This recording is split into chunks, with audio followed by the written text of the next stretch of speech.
Me da muchísimo gusto hacer esta entrevista muy personal al doctor Alfredo Quiñones, el famosísimo Dr. Q. Muchísimas gracias. Acabas de dar una conferencia muy interesante en este foro Banorte sobre tu vida, sobre su trayectoria, y me encantaría poderla compartir con mi público. Tú apenas creces aquí en México desde muy chiquitito, estás con tu familia, vienes de una familia muy humilde. Sí. Primero que nada, Viviana, gracias. Es un placer enorme estar aquí en Banorte y estar aquí contigo, lógicamente, compartiendo estos momentos tan dichosos. Porque sí es cierto, crecí en México, una familia humilde, en un ranchito a las afueras de Mexicali. Y pues como tú sabrás, mis padres no tuvieron educación, pero yo pienso que fueron gente muy sabia. Mi abuelita era curandera, era partera, una persona que tampoco tuvo educación, pero lógicamente tenía un talento y un intelecto increíble.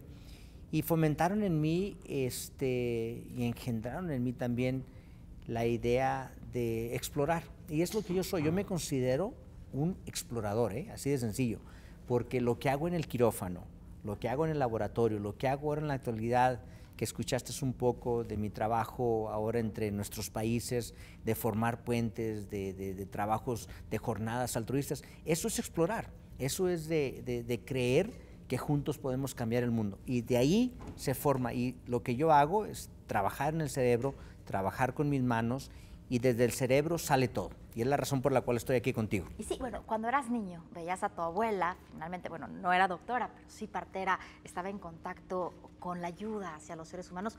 ¿Te empezó a nacer ahí el amor hacia la medicina o todavía ni lo pensabas? Yo no lo pensaba, pero me imagino que la vida nos lleva por un camino y en esa trayectoria las cosas no están desconectadas.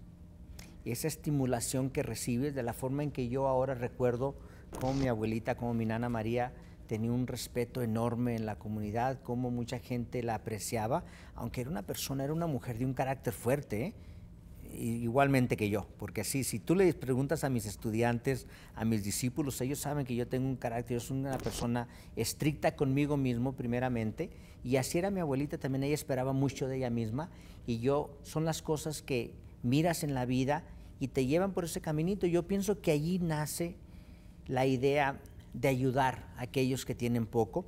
Me imagino que de ahí nace la idea de darle a la gente esperanza, porque te lo aseguro que en mi campo, en mi profesión de neurocirugía, aunque sea muy técnica, muchas de las veces lo que el paciente quiere es que yo les dé esperanza, así de sencillo.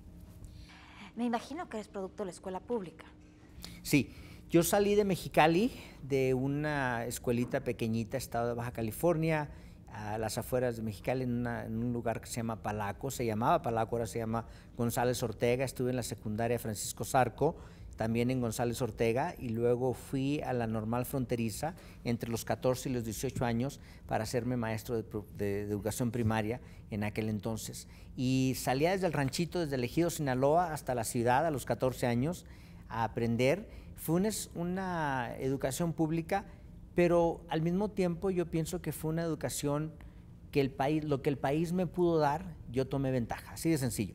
Yo les digo a la juventud ahora en la actualidad que no tienes que esperar que toda tu educación sea Ivy League, como decimos. Ya tuve el privilegio ahora después de que salí de México, de estar en Berkeley, en Harvard, en todos estos lugares. Hay que aprovechar las oportunidades que uno tiene. Exacto, tienes que aprovechar. Lo que la vida te dé, si te dan limones, te avientas una limonada. ¿Y cuándo decides, dices, sabes qué, tengo la oportunidad, quiero cruzar a los Estados Unidos? Pasa a través de los años. Acuerde que yo crecí en una familia de braceros.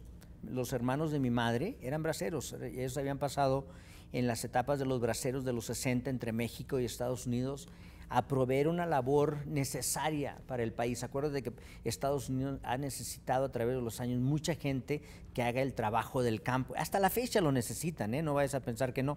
Y yo pienso que fue una necesidad mutua en la cual México tenía que proveer trabajadores y Estados Unidos lo necesitaba.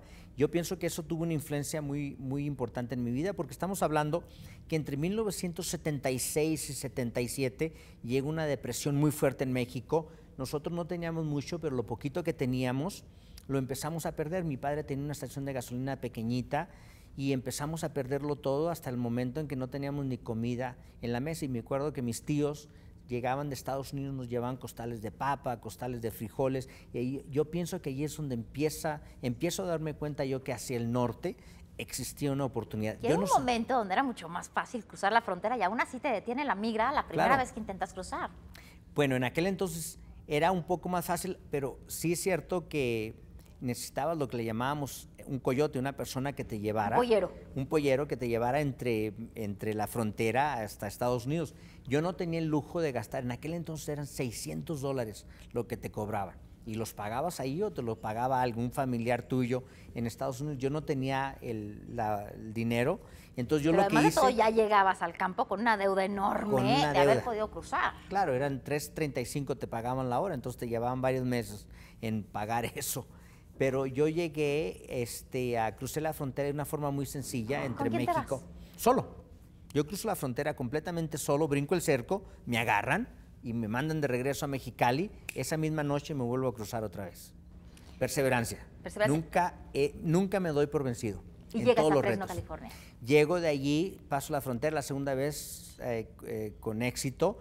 Tomo un aeroplano en San Diego. Estamos hablando antes del 11 de septiembre, ¿verdad? En el evento que pasa en Estados Unidos. Llego un aeroplano. Estás hablando de finales de los 80. Estamos hablando en 1987.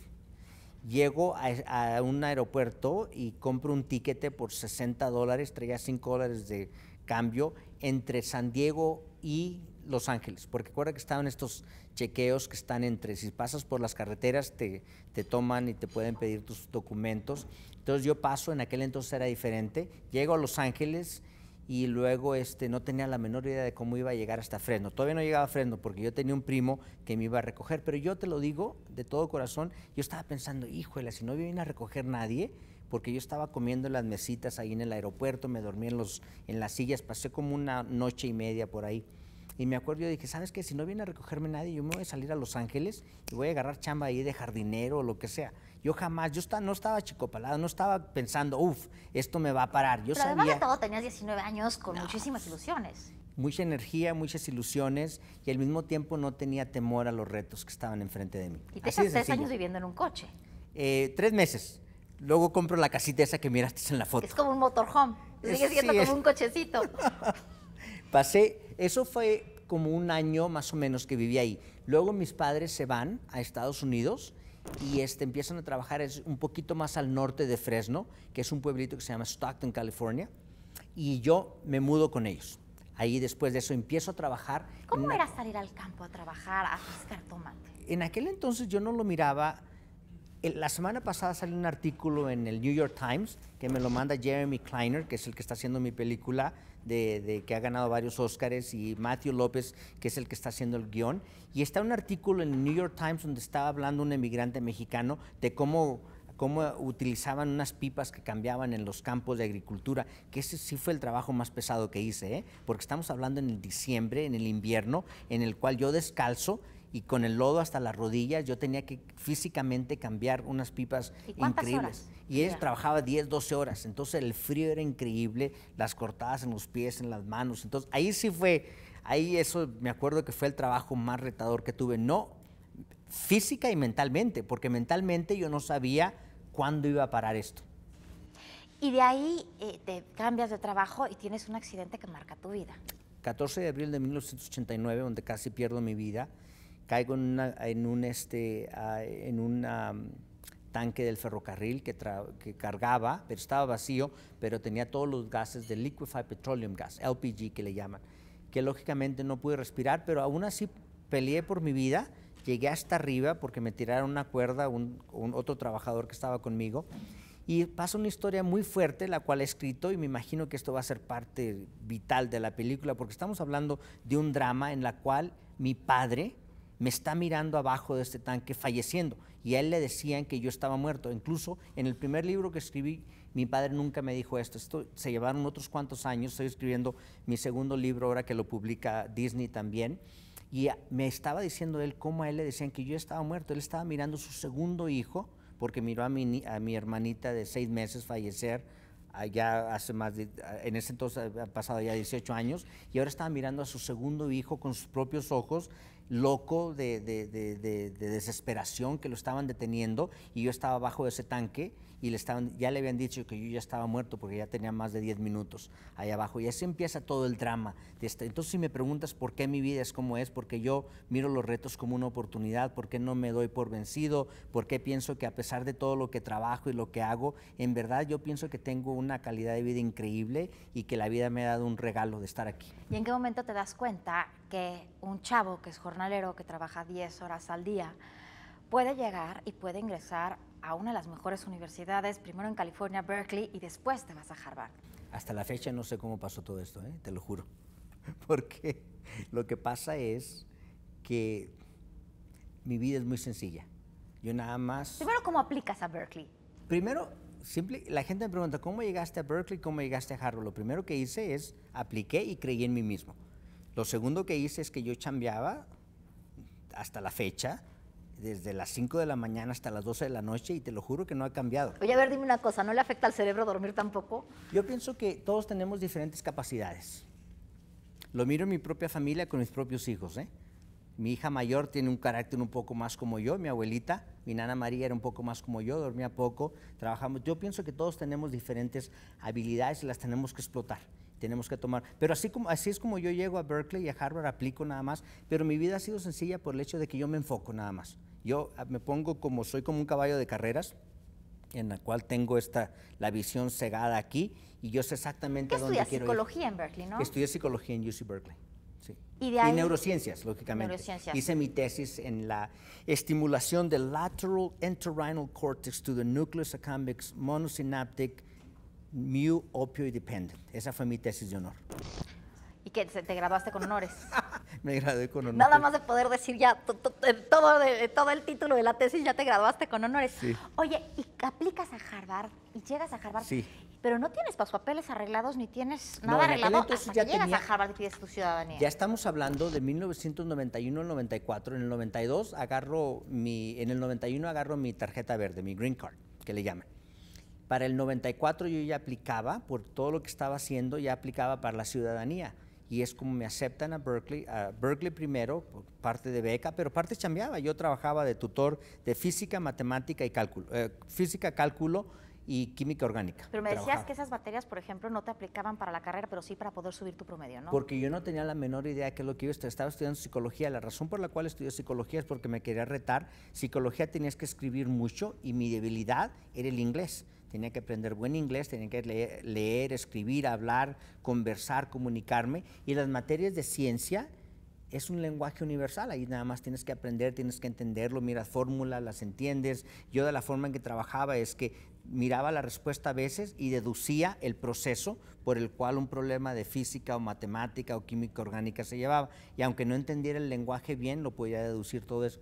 Y es como yo empiezo a elevar mis calificaciones en UC Berkeley, pero al mismo tiempo no sabía que estaba tomando todas las clases que eran necesarias para ingresar a la Facultad de Medicina. Entonces me preguntas cómo llegué. Yo un día estaba pensando, estaba casi mi último año de UC Berkeley, quería trabajar en un laboratorio, no sabía cómo y empecé a llamar. En aquel entonces no existía el internet todavía, el correo electrónico, estamos hablando del 93. Yo agarré las páginas amarillas, empiezo a llamar. Los faxes, ¿te acuerdas? Sí, todo lo mandábamos por fax. Agarré las páginas amarillas y llamé a varias universidades, UCLA, UC San Francisco, Stanford, UC Davis, y yo les estaba preguntando que cómo podía empezar a trabajar en un laboratorio. Y de repente me ponen en contacto con un chico que se llamaba Hugo Mora, que él fue una persona muy simbólica en mi vida. La hermana de él había fallecido de un tumor cerebral, cáncer, y ella había sido activista con César Chávez, de migración, del campo, trabajador del campo, y había una casa en UC Berkeley donde ponían estudiantes que se llamaba Magdalena Mora, la casa Magdalena Mora. Fue ella un personaje muy importante en UC Berkeley. Desafortunadamente el cáncer se la llevó a una edad muy joven antes de graduarse, pero se quedó su historia cementada en UC Berkeley. Y de repente yo conozco a su hermano, y él me dijo, ¿sabes qué? Yo quiero venir a visitarte, quiero que me enseñes tus calificaciones, tus grados y todo eso. Entonces yo llego a visitarlo en un café que se llamaba Café Strada. Strada fue la película que hizo Anthony Quinn en 1945, que gana el premio Oscar. Anthony Quinn, su nombre original era Antonio Quiñones. No sé si sabes todas esas verdades. Estas son cosas que he aprendido a través de los años. Yo, porque Anthony Quinn no era su nombre original. Antonio Quinn era mexicano de Chihuahua. Entonces estamos en ese café Estrada y me dice, tráete tus dijiste del Quinn, mejor me quedo en el Q. Porque a mí me sugirieron que me cambiara el nombre de Alfredo Quiñones a Al Quinn cuando estaba en Harvard, mis amigos, porque pensaban que de esa forma yo iba a acelerar mi progreso en Estados Unidos mucho más fácilmente. Al contrario, me lo cambié y lo hice más largo, porque fue cuando puse el apellido paterno y materno, porque querían quitar el apellido materno, porque en Estados Unidos nada más no existe en Estados Unidos, entonces yo puse los dos. Pero estoy en este café Estrada con Hugo y él me mira mis calificaciones y me mira. Mira mis calificaciones y me mira. Estamos hablando de un joven con cabello largo, lo miraste en las fotos, con arracadas por los dos lados, con una barbita de chivo, con unos Levi's todos rotos, con unas botas de trabajo, y estoy trabajando, y me dice, oye, dice, ¿este eres tú? Porque la verdad es que tenía buenas calificaciones. Y luego me dice, sí, le digo, y me miraba, uy, dice, ¿sabes qué? Con un acento así medio chicano, oye, vato, dice, ¿sabes qué? Con estas calificaciones y lo que has hecho, tú si quieres ir a Harvard, a la Facultad de Medicina, vas a ir. Y yo lo miré y dije, este chavo... Me voy. No, este chavo no sabe de lo que está hablando. Porque estamos hablando de que en ese entonces, por ejemplo, yo me acuerdo cuando yo estaba en UC Berkeley, una vez le había hecho 2 amigos míos hispanos, uno era salvadoreño, el otro era mexicano, y me dijeron, oye, ¿qué quieres estudiar? Le dije, ¿sabes que no estoy seguro? A lo mejor quiero estudiar leyes, no estaba seguro todavía. Y me dicen, ¿dónde quieres ir a la escuela? Y les dije yo, pues yo estaba pensando en quedarme en California, en aplicar a la Universidad de California. Y me dicen, no, dice, ¿cómo vas? No, pero ahí ya aplicas a Harvard. Pero ellos me están diciendo, jamás, es que estas universidades es imposible que tú llegues. Es que me miraban, estaban juzgándome por quién miraban físicamente. Pero además de todo, estar en Harvard te marca. Fíjate que mi papá fue egresado de Harvard y a la fecha, o la herencia a mi hijo es su escritorio que tenía en su dormitorio de Harvard. Claro. O sea, sí es, estar en Harvard es algo que marca generaciones. Claro. Y yo pienso, y no sabía de qué forma, porque yo te lo digo, te lo juro, que yo ya estaba a punto de aceptar irme a Stanford. Y me acuerdo que un profesor mío... Que también es muy buena universidad. También buenísima universidad, me da una beca mucho mejor que la de Harvard. Y me dice un profesor mío que se llama Joe Martínez, me dice, ¿sabes qué? Tú te tienes que ir a Harvard por generaciones, gente humilde como tú ha tratado y jamás han llegado. Y tú tienes esta oportunidad de cambiar el mundo. Y ahí fue cuando se me queda pegado. Entonces acepto la oportunidad de irme a Harvard en 1994 y ya pasé 5 años ahí en la Facultad de Medicina, hice investigación y la vida empezó. Ahora, me dices que en todo lo que te has enfocado a lo largo de tu vida lo has cumplido. Ahora tienes una misión importantísima. Una de las principales causas de muerte en los próximos años va a ser el cáncer y tú quieres encontrar una cura para el cáncer. Indiscutiblemente, el cáncer es una enfermedad muy peligrosa. Estamos hablando que en Estados Unidos ya en 22 estados es la causa número 1 de muerte del adulto y de muchos niños con cáncer cerebral. Y en México también. Imagino que también. La incidencia de cáncer es altísima. Aunque en países desarrollados, ahorita estoy escribiendo un artículo acerca de eso, todavía en países que están desarrollando, los problemas cardiovasculares son mucho más grandes, pero para el año 2025 en el mundo va a ser la causa número 1 de muerte. El problema es que la enfermedad es carísima de curar. Estamos hablando, por ejemplo, en Estados Unidos de curar a un paciente, de tratar a un paciente con cáncer cerebral, estamos hablando de gastar $1 millón. Esto es prohibido, eso sería imposible de encontrar una cura y de curar a pacientes. Entonces tenemos que encontrar mejores tratamientos que sean mucho más accesibles y que no sean tan caros. Es la razón por la cual yo he estado haciendo lo que estoy haciendo. Una cirugía, por ejemplo, para extirpar un tumor como el que vimos debe de ser también carísima, ¿no? Me imagino que sí, la verdad es que yo tengo la ventaja que en mi vida jamás me he enfocado en eso. Yo estoy completamente desconectado. La forma en que yo trabajo en lugares como Hopkins, cuando trabajé ahora en la Clínica Mayo, es que trabajo a salario. Ahí me pagan lo mismo si hago 1000 cirugías o si hago una sola. Estoy completamente desconectado. Lo que hacemos en nuestras misiones altruistas ahora en la actualidad, cuando venimos a ciudades como México, es que compartimos nuestro conocimiento. Acuérdate que yo no vengo a hacer. El que hace es el cirujano mexicano. Yo vengo a aprender de ellos y vengo a compartir lo poco que he aprendido. Ahora, ¿tú sientes que sí podamos encontrar en qué lapso tratamientos mucho más eficaces y mucho más rápidos para el cáncer, para que estas enfermedades no se vayan a hacer tan fuertes y que lastimen tanto al paciente y a todo el entorno familiar? Acuérdate que hay algunos cánceres, por ejemplo, cánceres de la sangre hematológicos que ya están siendo curados, el melanoma, que esto lo estamos empezando a curar. Yo pienso que estamos en la entrada al principio de una nueva etapa, en los siguientes 15, 20 años, vamos a mirar curas para muchos cánceres. Siempre y cuando continuemos invirtiendo, siempre y cuando continuemos inculcando en nuestra juventud la necesidad de estudiar ciencia, tecnología, ingeniería y matemática y que podamos integrar esos recursos. Yo pienso que en México tenemos una oportunidad muy buena en ese aspecto porque somos vecinos del mercado número 1 en esa cuestión. Tenemos doctores buenísimos, el estudio de las facultades de medicina aquí son increíbles y yo pienso que tenemos la oportunidad de invertir en esta nueva juventud, no nada más en que aprendan de la genómica, aprendan de las estructuras que están avanzando en el campo de viruses, de bacterias, tratamientos genéticos y todo eso, que aprendan, lo traigan de regreso y sigan invirtiendo en el país. A ver, nos queda muy poquito tiempo, pero hay dos temas que sí quiero tratar contigo. Nos estabas explicando, me estabas platicando que el ser humano utiliza más o menos el 5% de su cerebro y que efectivamente hay maneras de poder ampliar ese porcentaje para que utilicemos más el cerebro. A lo mejor algunos de nosotros utilizamos hasta menos que eso, ¿eh? Pero sí es cierto, utilizamos Imagínate, estaba presentando yo un video de una paciente en la cual yo estaba mapeando su cerebro, el lenguaje, y la estábamos enseñando y estaba estimulando yo y encontré dos lugarcitos de 3 milímetros en los cuales podía yo estimular y parar la habilidad de pronunciar una palabra, de entender o algo así. Y entre medio había 2 centímetros de cerebro que no tenemos la menor idea qué es lo que es.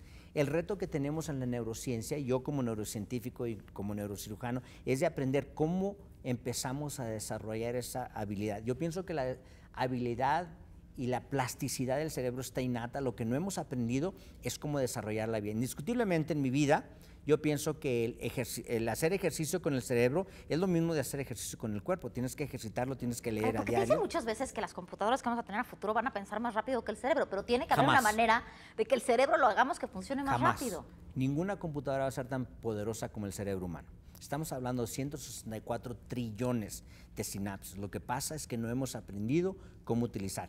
Estamos gastando mucho tiempo en tratar de hacer las computadoras más rápidas. Yo pienso que tenemos que empezar a invertir cómo aprender a hacer nuestro cerebro más capaz y más rápido. Otra cosa rapidísimo, las drogas están lastimando muchísimo el cerebro. En Estados Unidos estamos pasando por una etapa de la utilización de opioides, que son muy malos para el cerebro. Yo pienso que estamos en una etapa muy crítica en la que tenemos que inculcar a la juventud que el alcohol, el fumar, las drogas son malas para el cerebro y la verdad es que no sé exactamente de qué forma. Como yo no soy un experto en eso, yo sí sé el efecto que tiene, pero como no soy un experto en la complejidad del comportamiento del ser humano, no tengo la menor idea cómo erradicarlo. Yo lo único que sí sé es que tenemos que cuidarnos mejor.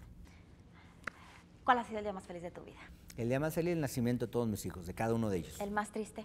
El más triste, pues yo pienso que ha sido la muerte de mi hermanita, que pasó cuando yo tenía 3 años, que ahora que fue la memoria más temprana que tengo de mi vida. Fue un día muy triste ahora que lo entiendo más y que tengo esas memorias fotográficas. Complétame esta frase. Dr. Q es... Soñador. Muchas gracias. Gracias.